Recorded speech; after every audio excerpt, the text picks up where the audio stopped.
这对一模一样的双胞胎为了追求刺激，竟然每年都会互换一次身份，就连每天待在一起的老公都从未察觉。但这一天即将到了交换身份之日，妹妹却突然在乡下失踪。姐姐当晚就乘坐飞机来到小镇，明明妹妹昨天还给自己发来驯服新马的视频，今天怎么就失踪不见了？可妹夫却一脸疑惑地回答，驯服新马早就是1个月之前的事了。警长告诉他，从现场痕迹分析，当时有人想要偷走农场的马，妹妹追了出去之后便再也没有回来，而地上唯一能找到的是一双47码的脚印。一连串诡异的事让姐姐摸不着头脑，而当她晚上走进妹妹房间，却看见自己最爱的娃娃被摘掉了头和手臂，问遍家里的所有人都说不是他们干的，姐姐只好不安的独自去旅馆住了一夜。第二天搜救行动开始前，妹妹骑走的马突然跑回了人群中，而她的脖子上竟然有一滩人血。警长立马带领众人前往树林搜救，但在这里他们只发现了另一匹死马，马的头部被子弹击中，而且脖子上用于识别主人的芯片被割掉了，这样一来就没法分辨它的主人是谁。姐姐认为妹妹一定是被谁绑架了。搜救了一整天，姐姐回到家就累得立马睡着。她梦见了自己小时候，妈妈为了分辨2个女儿，便给她们戴上了不同的手链。突然间，姐姐猛地惊醒，她立马起身去翻首饰盒，果然在里面找到了布娃娃的手臂，而手臂上绑着的正是妹妹的手链。首饰盒里还有一张他们的合照，姐姐立刻意识到妹妹可能就在照片背后的瀑布里，她即刻启程到达了瀑布。但在这里，她看见了属于妹妹的那只布娃娃。再往前走，她看到了妹妹的衣物，太好了，终于找到她了。而随着手电筒上移，衣服的顶部竟然放着自己那个布娃娃的头。姐姐吓了一大跳，冷静下来之后，她翻开地上的本子，上面是妹妹写给她的留言。妹妹说祝她生日快乐，姐妹的2种人生都已经被她体验过了，是时候做出抉择了。姐姐仿佛意识到了什么，她穿上妹妹的衣服和首饰，走到森林里便捡起一个石头，重重地砸向了自己的脑袋，制造出和双胞胎妹妹一样的伤口后，她穿着妹妹的衣服就回到了小镇，因为她决定扮演和自己长相一模一样的妹妹，来找出她失踪背后的真相。她熟练地用妹妹的口吻和大家谈论起自己失踪的事。她说自己是被盗马贼击倒，晕在了树林里，等她醒来时，自己的马已经不知所踪，所以她只好步行回家。而那群盗马贼戴着滑雪面具，根本分不清他们到底是谁。警长做完笔录准备离开，可此时他就突然回头问 Fell on which side now?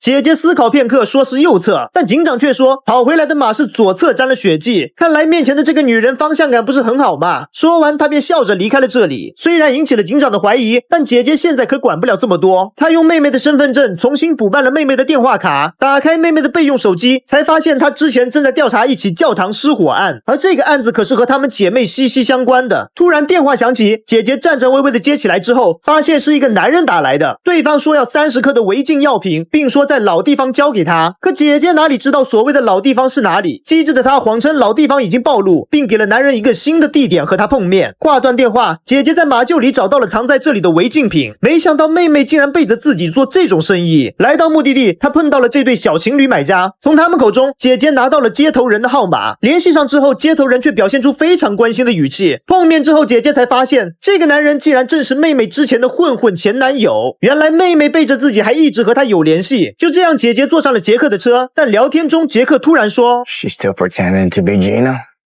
姐姐吓出了一身冷汗，没想到妹妹连他们互换身份的秘密都告诉了这个差点毁掉他们人生的家伙。姐姐赶紧找借口说回家有点事情要处理，但杰克并没有听她的，而是直接将她带回了小木屋。原来妹妹之前答应好和这个男人私奔，姐姐赶紧谎称说现在筹备的钱还不够，还想再等一段时间。可没想到男人直接靠了上来，对着她就仔细观察了起来，下一秒一把刀就架在了她的脖子上。因为杰克认出面前这个人不是妹妹，而是双胞胎姐姐。姐姐只好摊牌，她说这样做只是为了找到失踪的妹妹，而杰克的反应只能说明他也找不到人。看来杰克和妹妹的失踪没什么关系，于是两人决定用各自的方法继续找人。但临走前，姐姐偷偷拿走了妹妹留在这里的护照，还有一笔现金。而当姐姐回到家，却突然收到了妹妹发来的图片，图片显示的正是当年的火灾案。随后妹妹还附上留言，说知道了姐姐一直在骗自己，而现在只想请求她能放自己走。姐姐意识到自己的秘密可能被她发现了，于是她准备扮演妹妹去找副警长了解一下妹妹之前都知道了一些什么。可老爸却突然将她喊住，他说今天晚上的生日宴要让她们姐妹俩一起出席。由于之前互换身份的关系，姐妹俩从来都没有同时回到过小镇上，而这一次难得姐妹俩都在，全镇的人都将来为她们庆生。可老爸根本不知道现在的姐妹都是姐姐一个人办的，姐姐只好先答应下来，之后再想对策。出门之后，她接到了一通电话，电话是银行打来的。原来妹妹今天下午2点半预约了要取6万元的现金，现在现金已已经到了，银行问她能不能准时来。姐姐内心激动不已，也就是说只要在2点半之前赶到银行，就能找到前来取钱的妹妹本人了。不过高智商的她还玩了一个阴招，她假装说自己临时有事，要把那笔现金先锁定。银行经理同意后，姐姐便来到银行门口蹲点。果然到了2点半，她看见了前来取钱但失败的妹妹，她不顾一切的冲上前，可妹妹已经坐上杰克的车走了。姐姐丝毫不慌，她来到银行将6万块变成了本票，然后将它拿走。现在妹妹的钱和护照都到了她手上，在没说清楚之前，妹妹是没办法和杰克私奔了。杰克来找她要钱，但姐姐坚决不给，她说除非让妹妹亲自来见她。杰克只好说那就等着瞧吧，今天晚上的生日宴妹妹会来的。等到了生日宴上，姐姐果然看到了她的身影，而此刻的妹妹竟然反过来扮成了姐姐，正站在自己的老公旁边。姐姐赶紧将她拉到路边，问她这一切到底是怎么回事，而妹妹却说自己发现了姐姐的秘密，现在的她只想放下这里的一切，和前男友私奔。由于护照和钱都在姐姐这里，妹妹只好威胁说不把东西还给她，就将他们每年都交换身份的事情说出去，大不了2个人都颜面扫地。姐姐只好心痛地告诉她，老爸得了癌症，只剩下6个月的生命了，难道她就舍得这样抛弃家人吗？妹妹听完后沉默不语。他们回到聚会上拍下了一张合照，看似和谐的照片，实则姐妹俩各怀鬼胎。第2天，姐姐以为妹妹终于肯留下陪父亲了，可小镇里却发生了一起凶杀案，死的人正是妹妹的前男友杰克，他在车里被烧成了炭。可警方经过尸检，发现杰克在被烧之前腹部就有刀伤，也就是说他是先被杀，然后才在车里被烧焦。警长首先就盘问了妹夫，因为他的头上出现了一道伤疤，明明昨天晚上聚会的时候还好好的，很明显他和别人发生过争执。妹夫只好解释，这是自己今天早上修马蹄的时候不小心弄伤的。于是警长在他家采集证据之后便离开了这里。姐姐再也忍受不了，她让妹夫必须告诉她最近都发生了什么事。眼看着瞒不住，妹夫只好交代了事情的真相。原来1个月前新来的马是盗马贼从隔壁镇上偷的，而他们和盗马贼合作，便低价收下了这匹马。妹妹失踪那天，那匹马也不见了。妹夫知道这一定是妹妹想要和杰克私奔，所以偷走了这匹价值7万美金的马。可最后这匹马却死在了树林里，盗马贼便找到妹夫，要求他赔偿7万元，不然就让他们马场名声扫地。他怀疑杰克的死和那群盗马贼有关，而妹妹现在一定也处于危险当中。姐姐暂且信了他的话，但他找遍各个地方都没有找到妹妹的踪影。而当他再次返回家里，警方竟然把妹夫当作嫌疑人抓了起来。原来妹夫的汽车轮胎印出现在了杰克家附近，这正是刚才警长采集的证据。正当姐姐不知所措之际，妹妹给她打来了电话，她说杀害杰克的正是那群盗马贼，他们要她拿出7万元，不然将会追杀他们到天涯海角。